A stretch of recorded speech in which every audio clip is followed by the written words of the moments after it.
Hey there, Patty Dominguez with episode 55. Thank you for being here.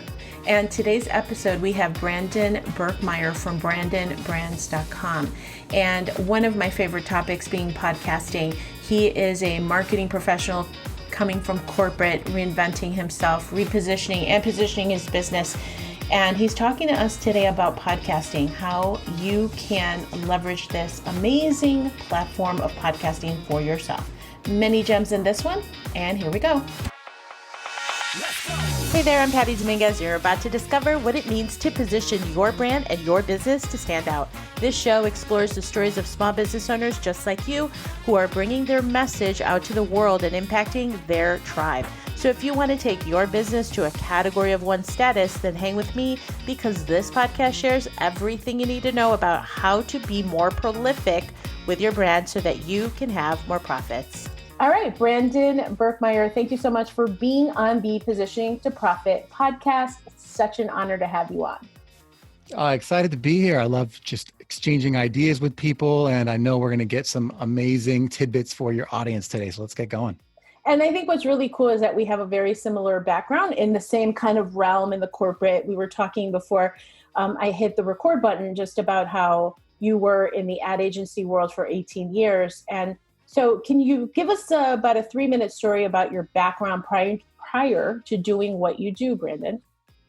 Yeah, I tell it a lot of different ways, but I think the thing that sticks is that I was the kind of guy that kind of followed the path in front of me.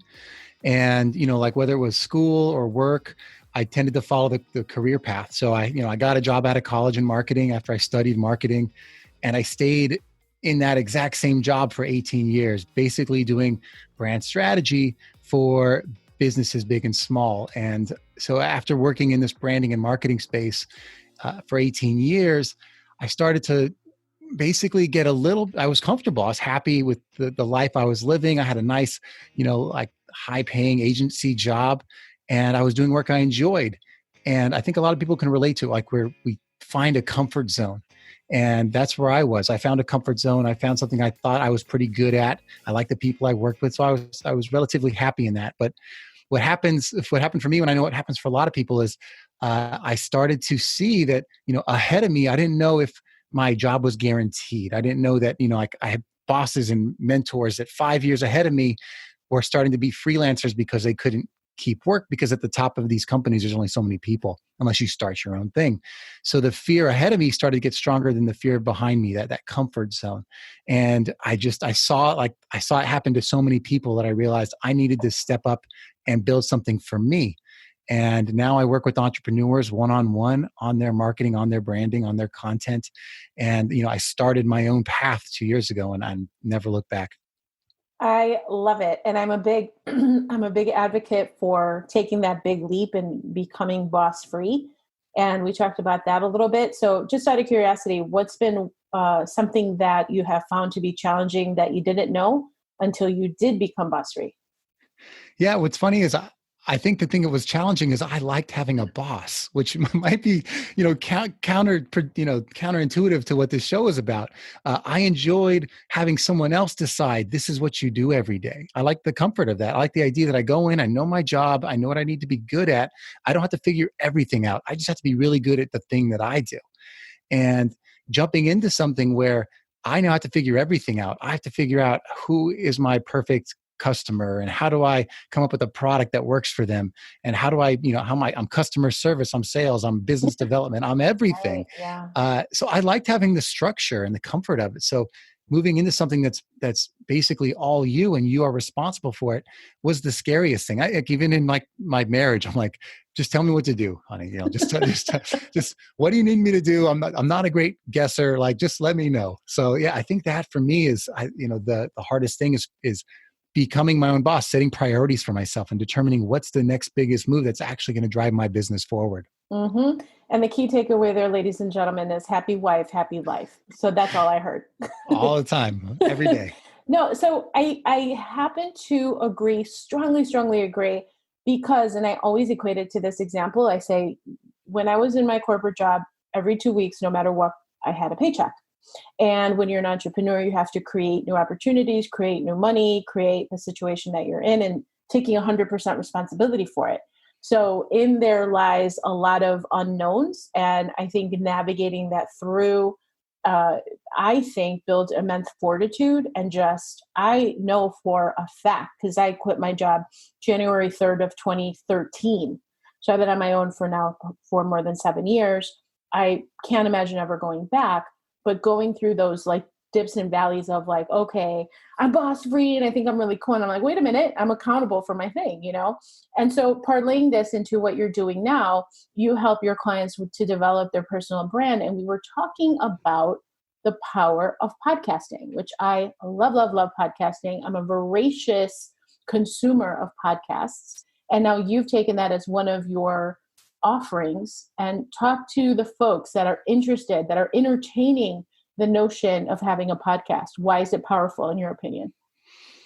Yeah, that's a great question. The way I'll start with this, right? When I was working in the corporate space, what I felt was that, at first I thought, you know what, I'm doing a good job. People notice me, they see the work I'm doing, and I'm irreplaceable. At least I tried to work to be. And the truth is, I wasn't. I don't think a lot of us are. If you are working for someone else's business, you are replaceable. And it's kind of like that movie, The Matrix. I feel like we're all a bit part of this system, and like we are just replaceable. Like we are a battery. We're another thing that could just be taken out and replaced. And that really made me uncomfortable. So whether I left the job or not, I think what I realized when I was on my own was that I needed to find a way to make myself stand out and be different, and make myself not the same as everything else, not a commodity, something of value that people need. And to do that, I had to build my own reputation and my own like thoughts and perspective. And what I like to say is I had to find my voice. So I tried lots of things. I tried, writing a blog, writing articles and blogs. I tried recording podcast episodes in audio format. I tried recording videos, going live on Facebook and Instagram. I tried all the things. And what I kept coming back to was the thing that I could do the easiest was have conversations with people. So I'd reach out to people that I wanted to learn from, and I would ask them to come on and have a conversation with me. And I also had 18 years of experience that I just had all these things I wanted to say. So I would turn on the microphone and I would just blurt them all out. And the podcast gave me a format where I could just very naturally talk and get these things out of me. And in a half hour, I've composed a 3,000 to 4,000 word blog because you talk that fast, essentially. And so for me, the power of podcasting is it's this engine. It's this engine where you can in your most natural context, get all the information inside of you out. And if you do it every day or every week or every month, you use your voice. In the process of using your voice, you find it. And that was the most powerful thing for me. I love it. And then is this something that you had experience with podcasting, or you found your way as you were kind of experimenting with different types of content creation and delivery? Like you found, okay, podcasting is what I like to do. What I'm very interested in is you saying that you can, in essence, take that podcast and repurpose it, right? So is that something that you kind of fell into, or you found your way to optimize it all? Everything was like step by step. It was one thing at a time. So for me, after I tried a bunch of things, the thing that I kept like looking forward to doing was podcasting. And I recorded like 30 episodes, just me talking, not even interviews, just me talking and talking and talking, getting all these thoughts out of me. But as I did it, I realized there's patterns. There's things that I like to talk about. There are things that I say over and over again. And that helped me figure out like what I'm about. What is my message? What do I want to be known for? And it helped me craft those messages, because I think we all need to figure out what is it that makes us special? What makes us unique? What is our position in this world? What do we want to be known for? So to do that, I had to use my voice over and over again. So I crafted 30 episodes of a podcast, and then I realized I really want to do this well. So I hired a coach. I actually reached out to someone who I saw doing like an amazing job in podcasting, having great guests, and I had a great show. I'm like, how did you do this? And he was offering coaching at the time. So I hired him as a podcast coach, invested thousands of dollars in training and equipment, and said, I'm going to do this right because I just know that this is my platform. And I pulled all my 30 episodes down and I started again. Because wow, you started brand new from that? I started brand new because I said, you know what? I want to do it like I know this is my path. So I started again, relaunched, and I'm glad I did, because with the relaunch, I put the right amount of attention and focus in it to make it professional, to make it something I was proud of. And then in learning it the right way, I also learned something I could teach other people. So yeah, that's kind of the path I took to get to where I am now. I love it. And so can you, without having to name names, of course, can you give us a story of maybe a client that you've helped to start their podcast and the results that they've had as a result of that? Yeah, everyone's got kind of different approaches, different stories, but the type of people I love working with tend to be the people that have businesses that are built around their reputation, around their brand, like they are responsible for their business, just like you and I are. And a lot of them have what I call like one of the three like pillars of a personal brand, which for me are message, which is like the thing you want to be known for, what we were talking about, message, community, and then impact. And community is the piece of it where you're bringing people in as you're creating content. You're starting to form this group of people. If you bring them together, you can actually hear them exchange ideas and with you and with each other. And then you can start to see what problems they have, the things that they're struggling with. And with that, you can say, how can I help them solve these problems, which is what I call the impact piece. And that impact is you finding a solution to their problems. I wasn't trying to be someone who helps people launch podcasts. It wasn't my goal. I was a marketing consultant. I was building marketing plans for small businesses. But in becoming a podcaster and joining these communities and in starting a show, I had a lot of people keep asking me questions about how do you build a brand? How do you create content and all that thing? And so in bringing that community together, I found a way to help people. And I was like, in creating that impact, I now had this beginning of a personal brand. And to get to your question. Okay, we're about halfway through with this episode, but I wanted to make sure that you knew about my new Positioning to Profit quiz so that you can discover how to use the key pillars of positioning to give yourself the ultimate edge for your business. It's an assessment, personalized plan of action to overcome these roadblocks that are keeping you from even more profit. So head on over to positioningquiz.com. All right, let's continue with the show. Which I had to share like the model here. Yeah. To get to your question about podcasting. Yeah. What I always find is there's someone missing one of those three steps. So one of my clients she actually has people she's coaching, like, she has clients consistently, every month. And she has a community. She actually has an email list, and she's known in her community for what she does. And what she was missing was kind of the thing she's known for. And like, she didn't know how to grow. She hit a ceiling in her growth and said, when we were talking, I'd getting to know her business. I was like, well, why, what is it that is stopping her from becoming known? And it was the message. She didn't actually have a platform, her own channel that she could point to and say, this is the archive of my knowledge. This is my message. This is the thing that I stand for, the thing that I want to write a book about, the thing I want to talk from stages on, the thing I want to shout from the rooftops, or every time I go to a conference, the thing I want to talk to people about, the thing I'm excited about. She hadn't honed that. And so it was a bit of a jack of all trades. And I think a lot of us fall into that. Well, what do you do? I kind of do this for these people. I do this for that person, because you haven't crafted your message. So for her, we really honed in on, let's build something for you that can be the thing you can be the authority in, the thing that you want to be known for. And all the things that around that you can still do other things and help people. But without that third leg, you fall over and you can't grow. So yeah. So with her, the biggest thing was creating a format. And now people don't see her as just the person that she was doing like some agency work. Now she's the person that is known as the conference specialist, whatever it was in her field. And I think that's what a lot of us are looking for, is what is that authority piece that they're like, oh, if you need this kind of thing, talk to that person. If you need podcast growth and branding, talk to Brandon. Like, what is that thing? So I couldn't agree with you more. And literally, I just got off a call with a client. It's the same situation. Yeah, but I could do this, and because she has such vast corporate experience, I'm like, right. But in the absence of being really focused and claiming that authority and that one thing that you want to be known for, you can't be everything to everybody. And what happens is people get confused. It becomes forgettable. And to your point, I echo the sentiment. You just become commoditized. Right. Well, think about it. Think about every fitness coach out there, right? I mean, like, it's a huge business, and most of them start by helping people one-on-one. They have some impact. They have a little community of clients that they communicate with. but there's nothing that separates them. They don't have a message that says, well, which kind of coach are you? Why would I choose you instead of someone else? Because they haven't honed that piece of it. They haven't Yeah. come up with their voice. So I have a lot of fitness coaches with their podcasts too. That's like, what do you stand for? Yeah, Do you that's so have good. your model for helping people?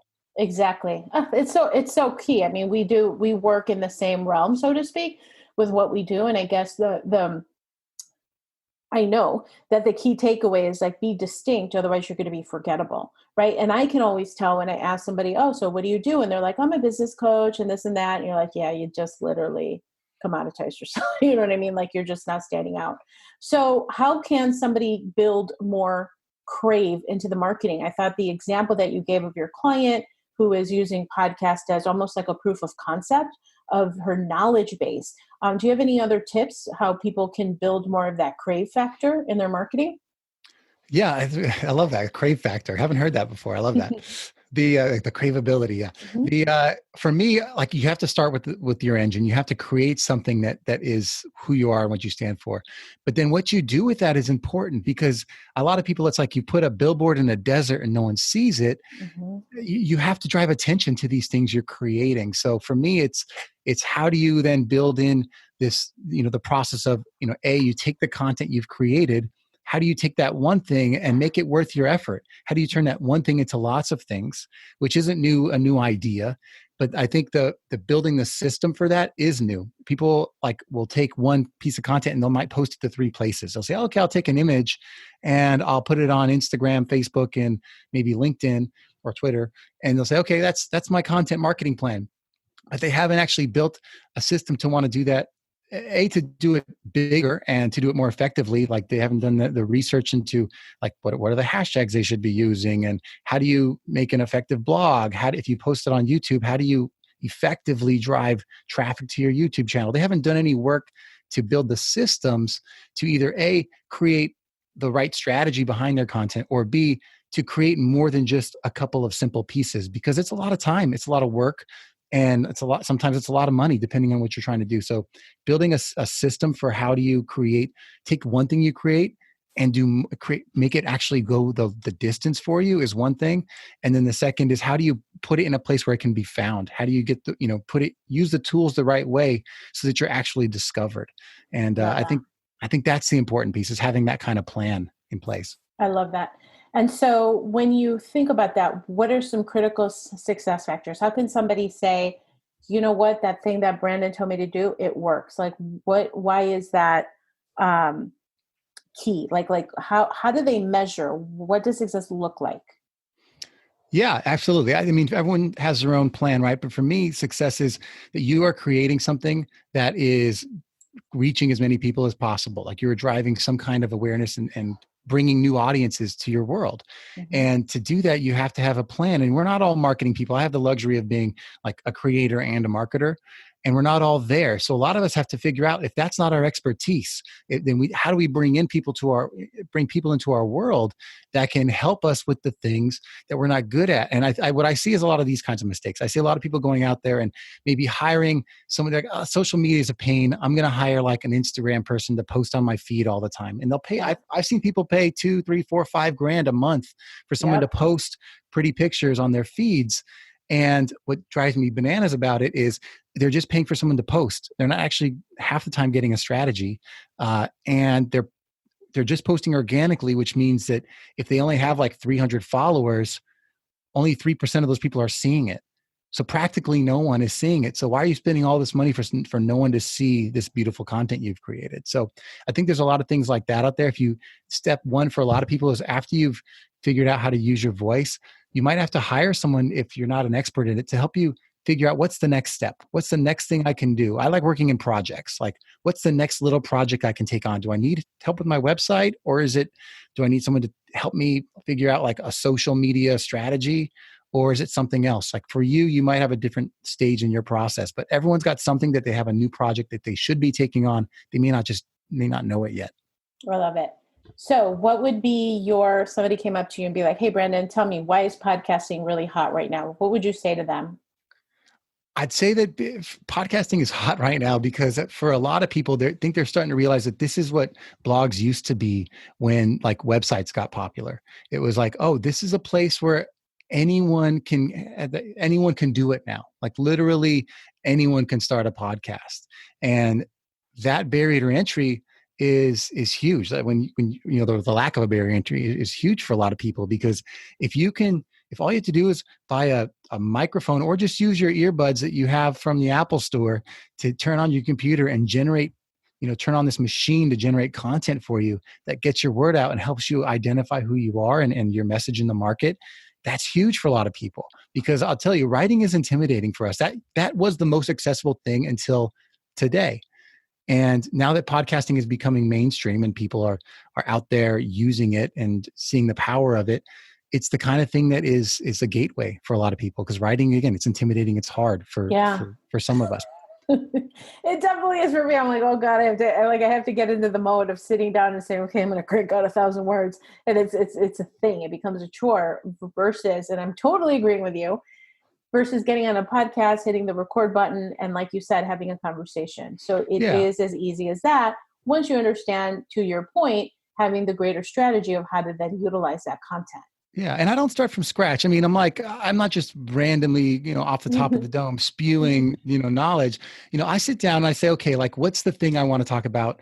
And, I actually design out my whole season these days. But when I was getting started, I'd say, okay, what's the thing I really want to talk about today? And I'd at least say, okay, what are the three main points of that? Like, what are the three things? And if I could come up with three things, then it would keep me on track. And I'd post those three words on a board in front of me. And I'd say, this is what my center is that I can continue to gravitate around. And I just kind of go through the list.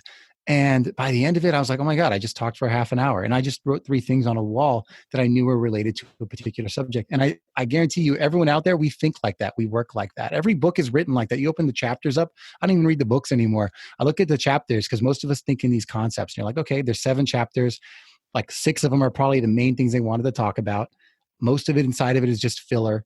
Like, what are they trying to get across to you? And we all think like that. We think in terms of categories. And then you can just post 3 little categories up there. You can talk literally about anything. That's awesome. That's a killer tip in order to really simplify the process of content creation. All right. We are turning the corner and I have some random questions for you. What are you curious about right now? Oh, I love that. What am I curious about? I'm always and always will be a marketing nerd. So I am just avidly investigating every channel. So for me, I'm highly curious about TikTok right now. And that's not from like the entertainment aspect, but like from the marketing side of it. I've interviewed a couple of the leading experts in the space to get to like the point of, what do you do as a business, as a personal brand on a platform like TikTok, where they still give you the benefit of throwing eyeballs your way in terms of discovery? It happens to be that when the platforms are new or when they're not utilized, if they have more watchers than they have creators to a high degree, then they just give those people a lot more views. So it's a place where a lot of people are watching and just watching. Not a lot of people have the confidence yet to create there. And actually LinkedIn is the same way. A lot of people haven't created on LinkedIn in forever. People are just watching on LinkedIn. So in those couple of places, if you create the right way and you can figure out the structure of it, how it works and what works for you, you actually get the benefit then of it showing your stuff to a lot of people. So that's the kind of people I've been bringing in to understand those platforms better. Because I like to take it all in, digest it, and then give it back to people in a really human way on my show, Brands on Brands on Brands. That's the whole premise of it is, you want to do the DIY marketing? Let's go. I'll bring you the experts. I'll talk to you in like very layman's terms and say, this is what you should do today. Love it. Love it. Okay. Person, place, or thing. Yes, I can say it. Person, place, or a thing. What are 3 things that inspire you? 3 things that inspire me. I love that. Right now, I'm inspired by the people that are out there, like leading the way in terms of just creating content at all costs. They've invested in themselves. They've said, you know what, I'm out there. I give myself to the people. I'm a service brand. People that are leading the way in that in my space and marketing are guys like Gary Vaynerchuk, Gary V. He's the guy that's just showing it, like day to day, like create. Other things that inspire me, I think right now, and we're in like, this is recording in May, we're still in the middle of a pandemic. I think the people that are out there who, even like are taking their personal steps to like do whatever they can to help, everyone's got something they can do to contribute. Whatever it is, whether it's just you staying home and not getting other people sick, or you giving a little care in some other way, like people that go out of their way in times of crisis to be responsible and help other people, that inspires me too. I love that.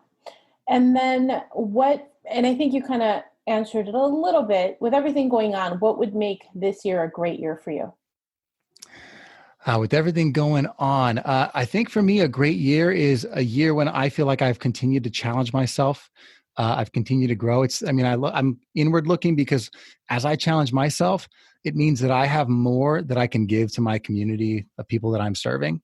So I'm always figuring out what's the next thing I can build that's going to help the most people. So like I started as a marketing consultant, and I realized, if I can help more people find their voice with podcasting, that's huge. But then I'm like, okay, well, and I'm going to podcasting conferences. I'm meeting tons of podcasters.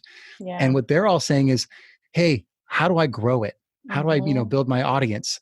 So I'm, nerding out on how do you turn this piece of, one piece of content into a machine, into multiple things that everyone can do. Cause it's hard. We don't have teams of 5-6 people, right? Most of us are doing this ourselves. So it's like, how do you do that in a realistic way? So me continuing to find something that I can give back to other people, make it easy for them, make it easy for someone like you to say, man, how do I get my show to, 10 times as many people? Because there might be someone who's just waiting for your message, and it just hasn't reached them because you didn't have that tool. So that's me right now. I love that, Brandon. So good. And honestly, I don't see podcasting dying down. I think when the first podcast we had was in 2015, everyone's like, it's really hot. It's really hot.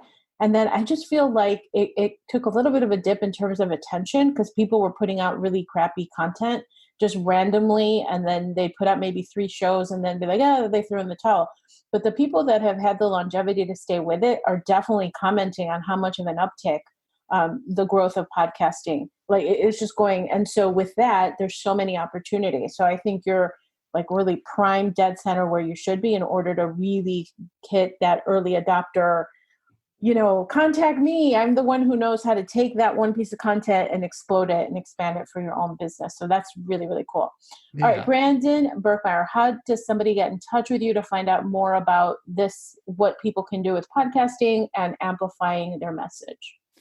Well, absolutely. Like I said, I have free content every week on the Brands on Brands podcast. You could search that anywhere you want to listen for podcasts.